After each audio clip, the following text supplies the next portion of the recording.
Good evening. My name is Chris Douglas. I am the Worshipful Master of Virginia Research Lodge, number 1777. And tonight I am reading a paper called Writing a Research Paper, which I presented on February 15th of 2025 in Virginia Research Lodge.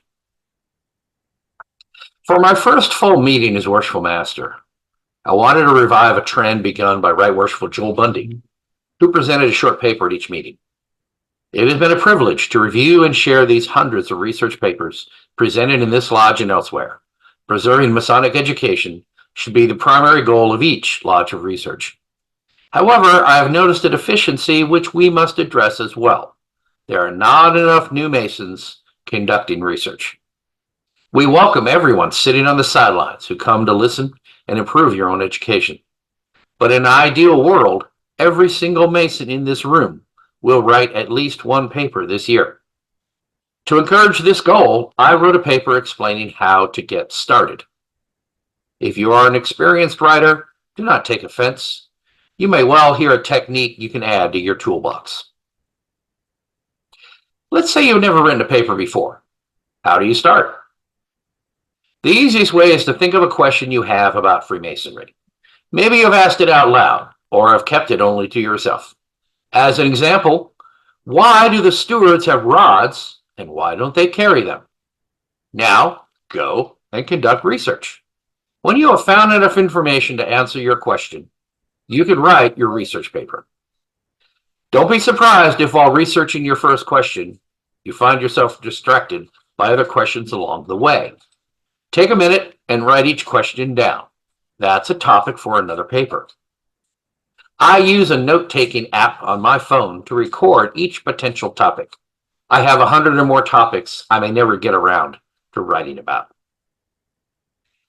Now that we have a topic, the first technique I will describe is brainstorming. Anyone can do this, but it's likely you were never taught the process. Sit down in a quiet room with nothing but a letter or legal pad, a pen or pencil, and a timer. Focus on your topic for a minute, then set your timer for 10 minutes and begin writing. Don't stop. Don't back up. Don't edit or correct errors or think about spelling or grammar or cross anything off. Don't think about whether you repeat yourself or not. Don't even worry about complete sentences. Just let the words flow and jot them down, one idea after another, one line for each idea. After 10 minutes, stop, relax for a minute, then read through your results.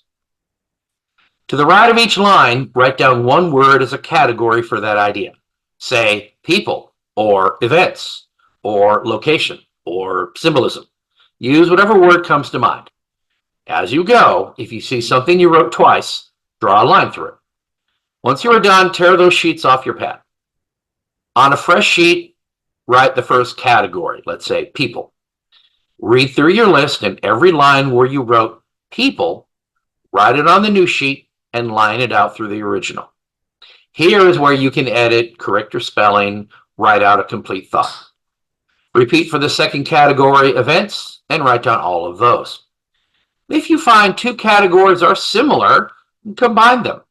Continue until every line in the first set of pages is crossed off. Now throw away the first set of sheets. Stop and take a minute to relax again. Read a category of ideas carefully. You will likely have a dozen or more categories.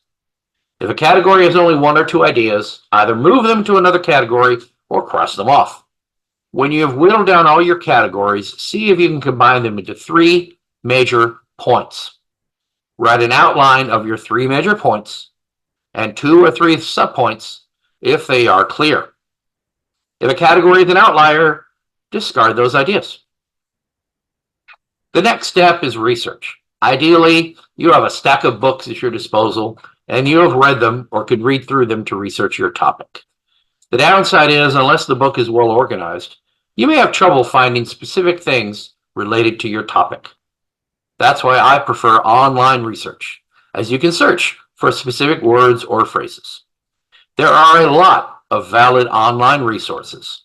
Grand Lodge websites, historical websites, and many books are online and searchable. What I like to start with is Wikipedia, but I will tell you the right way and the wrong way. The wrong way is to find a single article, print it out, and read it to your lodge. Promise me you will never do that, ever. The right way is to find a Wikipedia article specific to your topic. Read the entire article and bookmark it. You will find links within that article, so follow each link that is promising. Skim that article or site and see if it relates to your topic. If it does, bookmark it. If not, move on. Continue the process with links to other articles, skimming them quickly. You should gather a dozen or 2 bookmarks before stopping. Let me give you a quick tip about bookmarks. In your browser, your bookmark bar or favorites bar should be visible at all times. Create a folder on your bookmark bar called Research. Make a folder for your topic, call it Steward's Rods. Every bookmark goes under that folder. If you see a need to make subfolders, you can do that as well. If you are researching multiple papers, each one gets their own folder under Research. This is helpful if you are like me and are working several papers at once. Once it starts to get crowded, create a folder under Research called Archive and move all completed papers to Archive. Do not delete your bookmarks. If you do, you will kick yourself 2 years from now. Getting back to our research, you now have 20 or so bookmarks you have only skimmed. Go back and read each article thoroughly. If you find the article doesn't really give you anything or has the same information as another article, delete the bookmark. Once you have read every article, repeat the brainstorming session. If you're new to a topic, you might do this research first. Now, you may go back and forth multiple times with your researching and brainstorming from scratch. One process feeds and refines the other. When you have enough information, take your outline and start laying out your paper. One final suggestion, just keep writing until you get every idea written down. It is always easier to whittle down a paper from 20 pages to 15 than to try to add pages where you were short. When you finish a draft, walk away from it. Let it sit for a few days, then reread it and edit it. When you think you are finished, give it to someone else to read. Spend as much time, some say twice as much time, editing your paper as you spent writing it. You will have a much better product when you are finished. Please like and subscribe.